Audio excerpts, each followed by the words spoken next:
What's up everybody, I'm Jaspreet Singh, and after the housing market boom that we saw during the last 2020-2021 recession, we are left here today with a lot of uncertainty in the housing market. Some people say that we are not in any sort of housing market bubble, and then other people are saying that we are in a massive housing market bubble, kind of like what we saw before that 2008 crash. Now, while we don't know for sure what's exactly going to happen in the housing market in 12 months, what we do know is that today the housing market is starting to cool down. Now, this shouldn't come at too big of a surprise. I mean, home prices have grown at the fastest rate that we've ever seen happen in history, and at the same time, last year, mortgage rates were the lowest that we've ever seen in the history of the United States, and now mortgage rates are growing, and they're growing very fast. We have the highest mortgage rates that we've seen in over a decade, and many experts did not predict mortgage rates to grow this fast, and we're seeing pretty big month-over-month growth in mortgage rates. So if you are a regular person and you haven't seen your income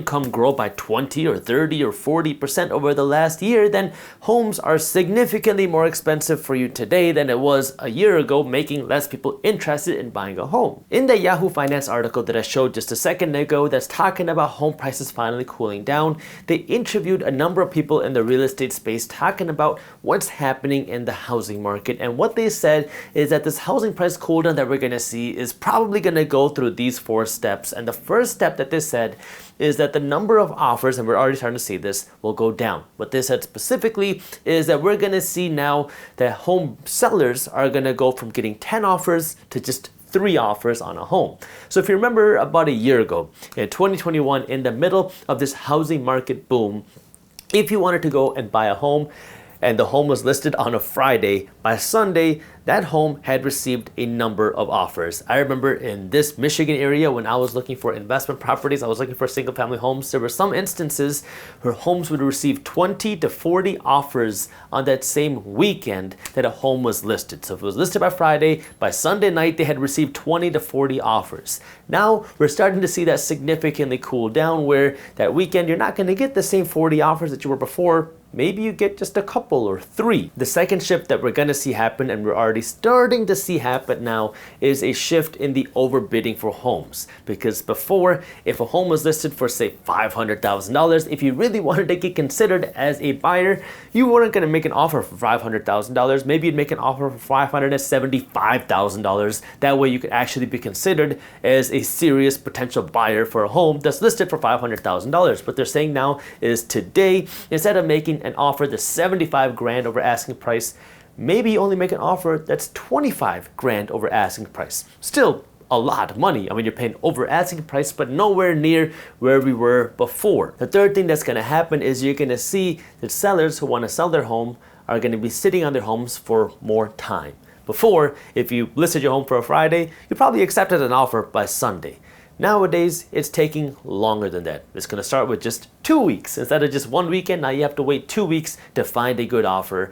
And so it's taking more and more time for people to find an offer that they actually like. So it's not the same housing market that we saw a year ago, where you list your home and within 3 days, you're in contract and people are buying homes without even seeing it, without inspecting it, because they just wanna do whatever they can to get into a home. The way that some real estate people put it is that we're still in a very hot housing market, but it's just not going at 100 miles an hour that we were a few months ago or a year ago. So we're still going very fast, but just nowhere near as fast as we were before. If you're a buyer, this is very good news, because now if you're looking to buy a home, you're not competing with other buyers the same way that you were before. So you're not gonna have to go through the same types of bidding wars that people who were buying a home 6 or 7 months ago were having to go through, but you might have to compete with a couple people instead of a couple dozen people. And then if these 3 factors continue, where people list a home for sale, they're not getting enough offers, and then they have to wait longer to sell their home, and then they want to be more incentive or provide more incentive to buyers to buy their home,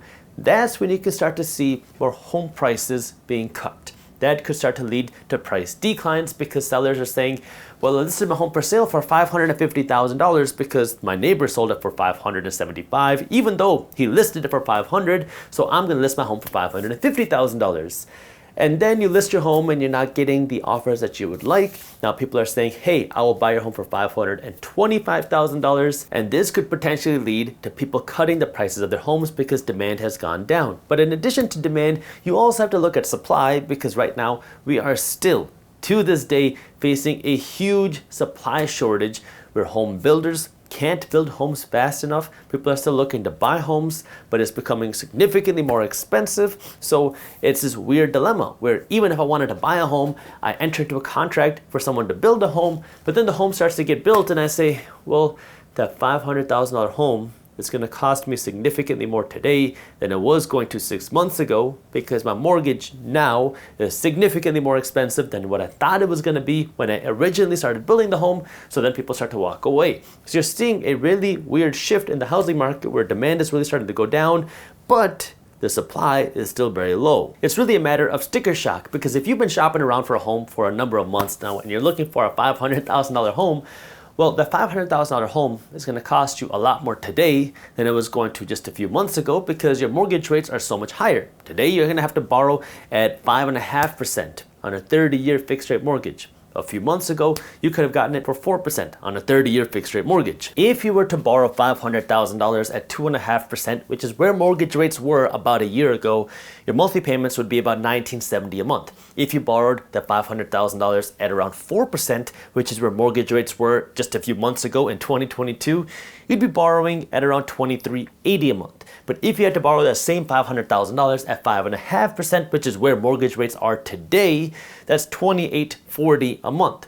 And on top of that, this $500,000 amount of money that you'd borrow a year ago would buy you a significantly bigger home than what $500,000 will buy you today. So the same dollars will buy you a smaller home, and it's going to cost you more today than it would a year ago. The same issue is the same reason why home builders were canceling contracts on home buyers when you were building a home back in 2021.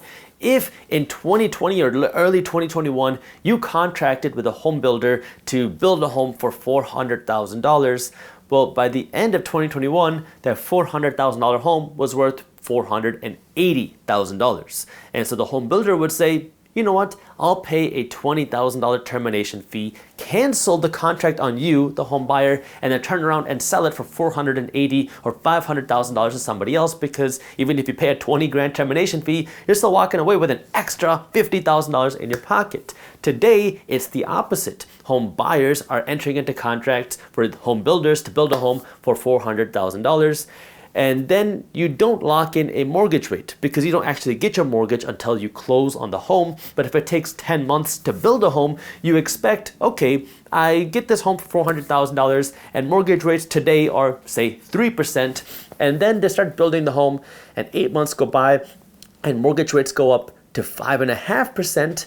Now you're paying an extra $500 a month to borrow money to buy that same home. And now you're saying, oh, that's not what I expected. So that's why today home buyers have been canceling contracts on home builders on these homes, because when you get closer to the closing time, you see how much this monthly payment is really going to cost you, and then you can't afford it, so now you have to cancel. That's making the supply side of real estate so difficult because the cost of building a home keeps going up, and if a home builder doesn't have the assurance that they're going to be able to sell the home for a profit that's big enough, then they're going to be less incentivized to go out and actually build a home. So this is the dilemma that we're facing, because we're already seeing a drop in the demand. I mean, that should be pretty obvious because of the growth in home prices and because of the growth in mortgage rates happening at the same time.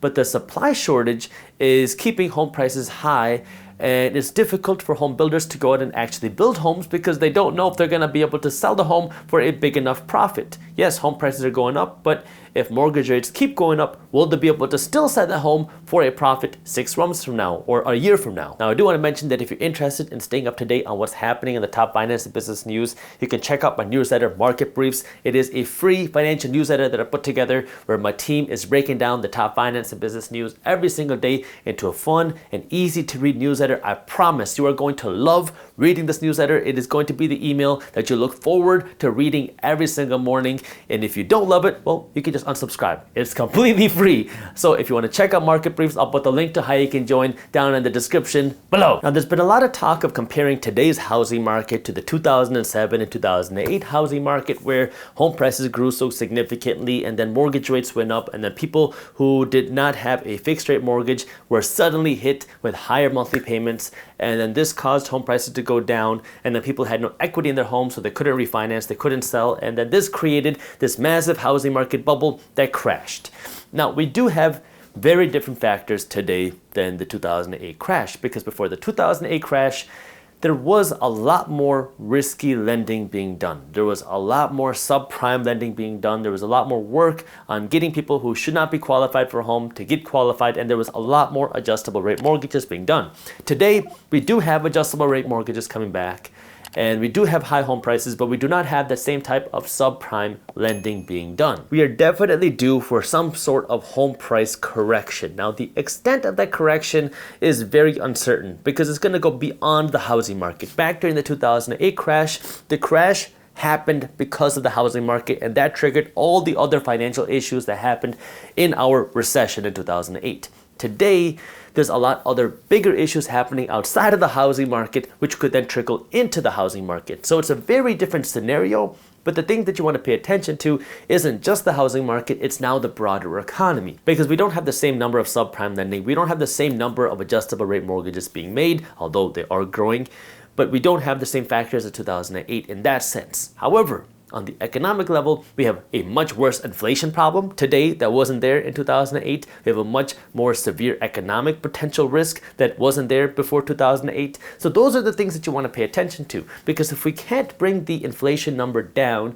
and the Fed has to get more aggressive with ramping up interest rates, that's going to make home prices even more expensive. It's going to make housing be even more expensive, which could bring demand down even more. So those are the things that you want to pay attention to, because if we start to see a significant slowdown in the economy, people start to lose their jobs, well, then they don't have money to make their mortgage payments. It doesn't matter if you have an adjustable rate mortgage or not, because you don't have a job, you don't have an income. So those are the things that you want to pay attention to, because it's not going to be triggered by the same things as what happened in 2008. A recession would be triggered by this inflation problem, which is triggering layoffs, which would then trigger a housing market correction and potential slowdown. So those are the things that you want to pay attention to. If you enjoyed this video and you want to see what housing affordability is about to get worse, I already made a video covering it, and you can watch that video by clicking this button right over there. Thank you for watching, and as always, keep hustling. We are facing an even bigger housing affordability problem than we've been facing in the past. To understand housing affordability, you have to look at two things.